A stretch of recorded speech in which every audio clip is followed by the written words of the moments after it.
friends! How are you? Today, I am going to tell you a story about a crow.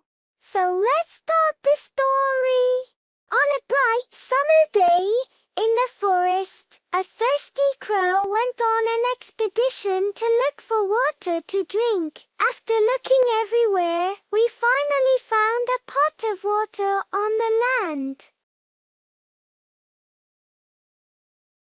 As he landed near the pot, he saw that the mouth of the pot was too narrow and the water level was below his reach. He did not give up and thought of a smart solution. He collected a lot of pebbles and stones lying around in the area and put them into the pot to bring the water level at a higher level till he was successful in his goal.